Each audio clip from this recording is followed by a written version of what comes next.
और आप 100 दिन का प्लान बना रहे हैं। मैं चुनाव में जाने से पहले शुरू किया। हाँ।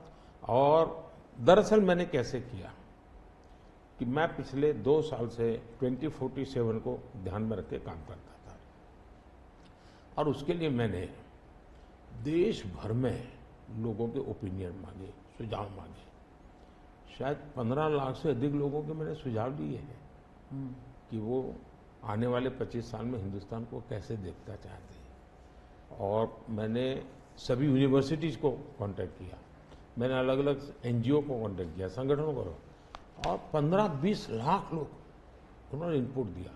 फिर मैंने एआई की मदद लेकर के उसको सब्जेक्ट वाइज बनाया। उसका काफ़ी मैंने टेक्नोलॉजी, आर्टिफिशियल इंटेलिजेंस, हाँ, टेक्नोलॉजी का भरपूर उपयोग किया।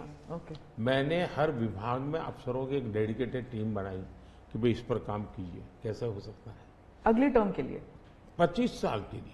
25। और फिर मैंने खुद ने उनके साथ बैठा, प्रेजेंटेशन दिए 2-2, 2.5 घंटे, और मेरा विजन के अनुरूप क्या चीजें हैं, कौन सी चीजें डुएबल हैं, कौन सी चीजें डुएबल नहीं। थोड़ा सा ट्रेलर बता सकते हैं? उसको मैं ऐसा है कि आचार संहिता चल रही है। अच्छा। मैं अभी अगर इन चीजों को बताऊंगा तो शायद कोई उसको गलत अर्थ में ले लेगा, तो मैं उसमें फंसना नहीं चाहता हूँ जी। लेकिन इसमें कुछ छुपा हुआ नहीं है, मिल ही जाएगा। दूसरा मैंने कहा कि मैं चाहता हूं कि ये जो मैं डॉक्यूमेंट बना रहा हूं, जो मेरा विजन है, लेकिन वो विजन मोदी की बपौती नहीं है, वो 15-20 लाख लोगों के विचारों को उसमें समाहित किया। एक प्रकार से इसकी ओनरशिप देश की है। 15-20 लाख लोग इनपुट देते हैं, मतलब पूरा देश दे रहा है जी। मैंने क्या किया है कि मैंने उसको अभी डॉक्यूमेंट के रूप में तैयार करवा रहा हूँ। जैसे ही चुनाव प्रक्रिया पूरी हो जाएगी तुरंत वो स्टेट को भेज दिया जाएगा। ओके। मैं चाहूंगा कि स्टेट उस पर काम करे। स्टेट को क्या लगता है, क्या हो सकता है, क्या नहीं। और वो सिर्फ बीजेपी स्टेट्स नहीं है, सभी नहीं, पूरा देश, ये देश का है, ये भाजपा का नहीं है जी। ओके। ये काम देश का है जी। फिर मैं नीति आयोग की मीटिंग बुलाऊंगा, उसमें इस पर व्यापक चर्चा करूंगा मुख्यमंत्रियों के साथ, और फिर उसमें से एक फाइनल चीज बनेगी। दूसरी तरफ मैंने अफसरों को कहा कि अभी जो हमारे सामने चित्र बना है, जो कुछ भी इनपुट आए उसके आधार पर मैंने अपने इनपुट दिए। उसमें से मुझे 3 हिस्सों में काम करना है। एक, बीजेपी का जो मैनिफेस्टो आएगा उसमें से करणीय काम तुरंत कैसे ले सकते हैं। दूसरा, ये जो 25 साल का हमारा जो एक खाका बना है, जो मेरा अपना विजन है, अभी तो मैं चाहूंगा कि मुझे और भी उसमें क्रिटिकल इनपुट चाहिए मुझे। मैं ऐसा नहीं मानता हूं कि सब कुछ मुझे ही समझ और मुझे ही दिखता है। कोशिश मैंने भारी की, मैंने काफी समय लगाया इसमें। उसको मैं 3 हिस्सों में बांटा। एक 25 साल, उसके लाइट में मेरे नेक्स्ट 5 ईयर, और उसके लाइट में मेरे फर्स्ट 100 डेज। तो इस प्रकार से मैंने पूरा डिजाइन टाइम टेबल बना लिया, अफसरों को काम पे लगा दिया है, क्योंकि मैं 1 मिनट भी गंवाना नहीं चाहता हूं जी। अब आपको याद होगा 2019 में बहुत कम लोगों को ध्यान रहता है, उस समय भी मैंने 100 दिन का काम दे करके चुनाव के मैदान में गया था, और जब मैं वापस आया आर्टिकल 370 100 दिन में मैंने कर दिया। 3 तलाक से मेरी बहनों को मुक्ति दिला दी, पहले 100 दिन में किया। यूएपीए बिल सिक्योरिटी को लेकर के हमने 100 दिन में कर दिया। बैंकों का मर्जर बहुत बड़ा काम था, हमने 100 दिन में किया। इतना ही नहीं, पशु का टीकाकरण, ये कोविड के टीकाकरण की इतनी चल रहा है ना, मैं देश में पहली बार करीब 15,000 करोड़ रुपया लगा करके पशुओं के टीकाकरण का बड़ा अभियान चला रहा हूं, और मैंने 19 में पहले 100 दिन में किया था। तो मैं 100 दिन का क्या काम करना वो हैफाजत नहीं करता, मैं बिल्कुल प्लानिंग करके उसको आधार पर आगे चलाता हूँ। मोदी जी, आपने एक टर्म कॉइन किया है जो बहुत ही लोकप्रिय हो गया है, मोदी की गारंटी। अब चुनाव के वक्त कई लोग कह रहे हैं कि क्या उम्मीदवार जो है वो नॉट इम्पॉर्टेंट है, वोट तो सिर्फ मोदी जी को जा रहा है क्योंकि मोदी जी की गारंटी है। तो इलेक्शन के दौरान ये सब टर्मिनोलॉजी इंपॉर्टेंट होता है। पहली बात है, उम्मीदवार ही नहीं, चुनाव में हर मतदाता इम्पोर्टेंट होता है। चुनाव में बूथ लेवल का कार्यकर्ता भी इम्पोर्टेंट होता है, कैंडिडेट भी उतना ही महत्वपूर्ण होता है। और इसलिए ये कह देना कि और किसी का महत्व नहीं होता है, ये वरना इतना बड़ा चुनाव हो ही नहीं सकता है जी, तो बहुत महत्व होता है।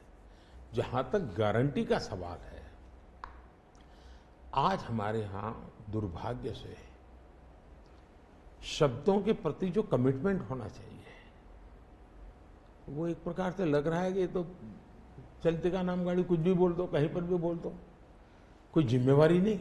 अब आप देखा होगा इन दिनों एक नेताजी के पुराने ढेर सारे वीडियो बाजार में घूम रहे हैं और उनके एक विचार से दूसरा विचार कितना कॉन्ट्राडिक्टरी है। अब लोग एक साथ देखते होगा, अरे ये आदमी इतना हमें मूर्ख बनाता था, हमारी आंख में धूल झोंकता। अभी मैंने एक नेता का भाषण सुना, उन्होंने कहा एक झटके में मैं गरीबी हटा दूंगा। अब जिनको 5-5, 6-6 दशक देश का राज करने को मिला, वो जब आज कहेंगे कि मैं एक झटके में गरीबी हटा दूंगा, तो देश सोचता है ये क्या बोल रहे हैं जी। तो मुझे लगता है पॉलिटिकल लीडरशिप की क्वेश्चनेबल होती जा रही है। ऐसे में प्राण जाए और वचन न जाए, ये महान परंपरा से हम निकले हुए लोग हैं। मैं मानता हूं कि नेताओं ने ओनरशिप लेनी चाहिए, जिम्मेवारी लेनी चाहिए। ये मैं जो बोल रहा हूं मतलब मेरी जिम्मेवारी है, ये कोई करेगा ऐसा करेगा ऐसे नहीं चलता है। और उसमें से मैंने बल दिया है गारंटी का। मैं कमिटमेंट भी करता हूं और उसका मैं ओनरशिप ले रहा हूं। और जब ओनरशिप लेते हैं ना, तो देश को भरोसा होता है। आज आप देखिए कि हम जो बात कहते हैं उस पर लोगों का भरोसा है। 370 हटाऊंगा, भले हमें पार्टी का जन्म हुआ तब से हम कह रहे थे, हमारे श्यामा प्रसाद मुखर्जी ने बलिदान दिया था, लेकिन हम उस पर पक्के मन से लगे हुए थे। जब मेरा मौका आया, मैंने पूरी हिम्मत दिखाई, 370 गई और आज जम्मू कश्मीर का भाग्य बदल गया। 3 तलाक कितने ही चीजों से गुजरा, पॉलिटिकल लीडरशिप डर गई, लोगों को रहा भी इनके पर क्या भरोसा करे। ये तो एक बार एक बोलते दूसरी बार, लोगों का भरोसा तब बनता है, कहेगा यार ये खुद खड़े रहेंगे, ये खड़े रहेंगे और जाना भी है तो जिम्मेवारी लेकर के जाएंगे कि भाई ये था, मैं सोचा था, नहीं कर पा रहा हूं, मैं जा रहा हूं वापिस। लेकिन भरोसा बहुत बड़ी ताकत होती है और भारत जैसे देश में ये भरोसा को मैं अपनी जिम्मेवारी मानता हूं और इसलिए मैं बार बार गारंटी ये कहता हूं। मोदी जी, आप भरोसे की बात करते हैं, जब भी हमारे कैमरा टीम्स जहां भी जाते हैं वो सब यही कहते हैं कि जो मतदाता हो या कैंडिडेट हो, वो सब यही बात करते हैं, मोदी पर भरोसा। तो have we come to this situation जहां पे पहले होते थे, बोला जाता था कि Indira is India, India is Indira, और अब है मोदी इज भारत, भारत इज मोदी। क्या उस लेवल पर पहुंच गए हैं? ऐसा है कि देश ये कहता है और जो मैं खुद भी फील करता हूं कि ये मां भारती का बेटा है, ये मां भारती का संतान है। उससे ज्यादा न लोग मुझे मेरे लिए सोचते हैं, न ही मेरे लिए बोलते हैं।